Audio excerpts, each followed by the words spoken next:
நாம் என்ன செய்யணும்னா அந்த களைகளை அழிக்கணும். அப்படிதானா?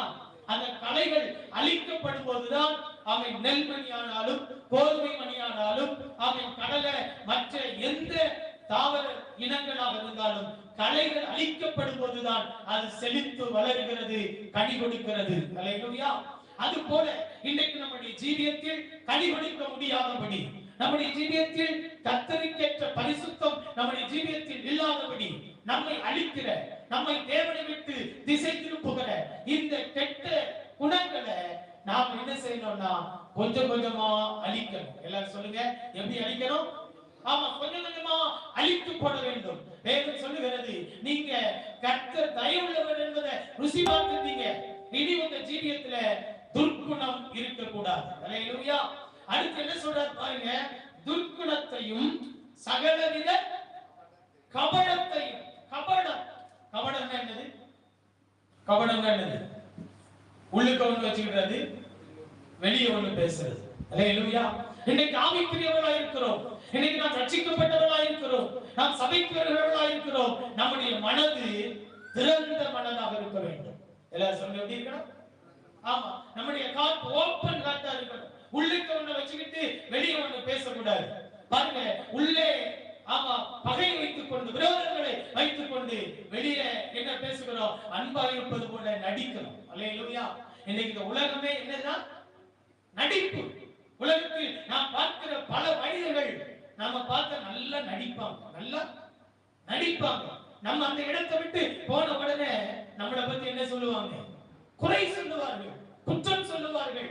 இன்றைக்கு காலை நேரத்திலே நீங்களும் நானும் அபிதமாக இருக்கக்கூடாது. நம்முடைய ஜீவியத்தில் இருக்கிற கபடத்தை தூக்கி எறியணும். அல்லேலூயா. நாம் எதை நினைக்கிறோமோ அதை பேசணும். உள்ள ஒண்ண வச்சுக்கிட்டு வெளியே ஒண்ண பேசக்கூடாது என்பதை வேதம் நமக்கு கற்றுத் தருகிறது. அல்லேலூயா. இன்னும் பாருங்க, அடுத்து சொல்றது ஆமென், வஞ்சகத்தை. என்னது? எல்லாரும் சொல்லுங்க, என்னது? வஞ்சகம். வஞ்சகம் என்றால் வஞ்சிப்பது. என்ன செய்வது? வஞ்சிப்பது, ஏமாற்றுவது. பாருங்க, இந்த உலகத்துல பல பேர் இன்னைக்கு எப்படிதான் இருக்காங்க? வஞ்சிக்கிறவர்களா இருக்கிறோம். அடுத்தவங்க சொத்தை வஞ்சிக்கிறாங்க, அடுத்தவங்களுக்கு இருக்கக்கூடிய தனக்கென்று எடுத்துக் கொள்கிறாங்க.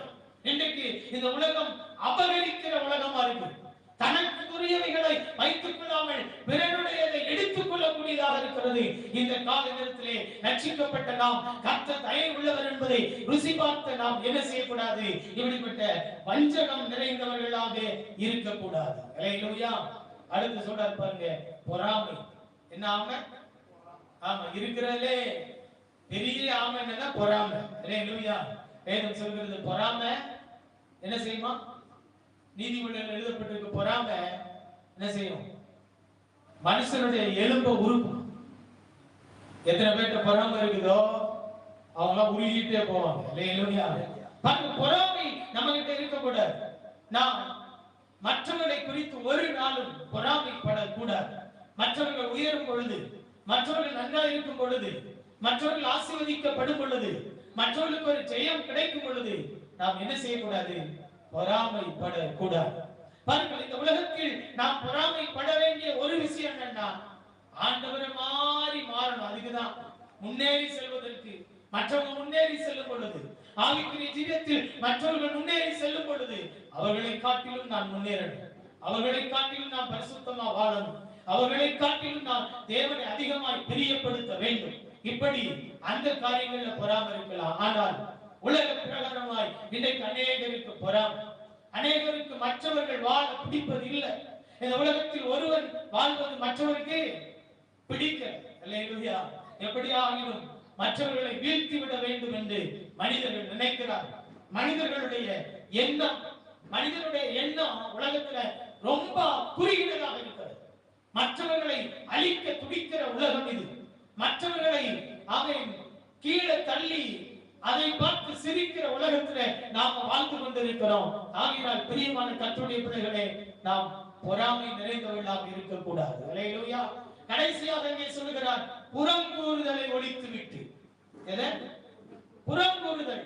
புறங்கூறுதல்னா என்னது? அதான் நம்மகிட்ட ஒண்ணு கேட்டுட்டு அடுத்தவங்க போய் நம்மளை பத்தியே சொல்லு. அல்லேலூயா. புறங்கூறுதல், கோல் சொல்லுதல். வேதம் சொல்கிறது, கோல் சொல்லுகிறவன் பிராண சிநேகிதனையும் என்ன செய்யறான்? பிரிக்கிறான். ரெண்டு பேரும் நல்லா இருப்பாங்க, ஆனா இடையில ஒருத்தர் இங்க கேட்டு அங்க கேட்டு சொல்லி என்ன வந்துடும்? சண்டை வந்துடும். இப்படிப்பட்ட காரியங்களை நாம் நம்மை விட்டு விளக்க வேண்டும். எனவே சொல்லுகிறார் பாருங்கள், பேதுரு சொல்லுகிறார், நீங்கள் கர்த்தர் தயவுள்ளவர் என்பதை ருசி பார்த்ததுனால் நீங்கள் ஒழிக்க வேண்டியவைகளை ஒழிக்கணும். அல்லேலூயா. நான் ரட்சிக்கப்பட்டிருக்கேன், நான் ஞானஸ்நானம் பெற்றிருக்கேன், நான் பரிசுத்தாவின் அபிஷேகத்தை பெற்றிருக்கேன், நான் 20 வருஷமா சபைக்கு வர்றேன் அப்படின்னு சொல்லிக்கிட்டு இந்த ஒழிக்க வேண்டிய சுபாவங்களை ஒழிக்கலன்னு சொன்னா நாம எப்படி பரலோகம் போக முடியும்? சொல்லுங்க, உங்க சாய்ஸ். உங்ககிட்ட கேட்கிறேன், நாம பரலோகம் போயிடலாமா? போக முடியாது. அப்படிதானா? அப்படினால் இன்னைக்கு நாம் ஒழிக்கணும். எதெல்லாம் ஒழிக்கணும்? 5 காரியத்தை சொல்றாரு. துர்க்குணம், கபடம், வஞ்சகம், பொறாமை, புறங்கூறுதல். இந்த 5 காரியத்தை